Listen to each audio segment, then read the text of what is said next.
মনোনয়নপত্র জমা দিয়েছেন, আপনার অভিব্যক্তি জানবো, আশা আকাঙ্ক্ষার কথা জানবো, প্রত্যাশার কথা জানবো। আসসালামু আলাইকুম, আপনাকে ধন্যবাদ। বাংলাদেশ জামাত ইসলামের পক্ষ থেকে জাতীয় সংসদের আসন 257 কুমিল্লা 9 লাকসা মনোনয়ন আসনে কিছুক্ষণ আগে জেলা প্রশাসক মহোদয়ের নিকট আমরা মনোনয়নপত্র জমা দিয়েছি। আমরা আশা করি দীর্ঘ প্রতীক্ষার পর একটি অবাধ ও সুষ্ঠু নির্বাচন অনুষ্ঠিত হবে ইনশাআল্লাহ। এই ক্ষেত্রে আমি এবং আমার দলের পক্ষ থেকে আমরা অঙ্গীকারবদ্ধ যে একটি সুষ্ঠু নির্বাচন করার ক্ষেত্রে আমাদের পক্ষ থেকে যতটা সহায়তা করা দরকার আমরা করব। আমরা আশা করি আমাদের প্রতিপক্ষ রাজনীতিক বিন্দু এভাবে সহায়তা করবে।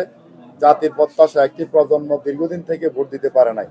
আমরা সব ধরনের পেশি শক্তি মুক্ত, সন্ত্রাস মুক্ত, জাল ভোট মুক্ত, দখল মুক্ত একটা সুষ্ঠু ভোট আমরা প্রত্যাশা করছি এবং এই ক্ষেত্রে মিডিয়া কর্মীদের অনেক ভূমিকা রয়েছে। আমরা আপনাদের সহায়তা চাচ্ছি। এই যে মনোনয়নপত্র জমা দেওয়ার সময় একটা অভিযোগের কথা জানতে পারছিলাম যে আপনাদের প্রতিপক্ষ যিনি প্রার্থী আছেন আচরণবিধির বিষয়ে, মাঠে আচরণবিধি এবং লেভেল প্লেইং ফিল্ড কতটা পাচ্ছেন এই বিষয়টা যদি একটু ক্লিয়ার করেন। আমরা আসলে লাকসামে এটা পরিপূর্ণভাবে পাচ্ছি না।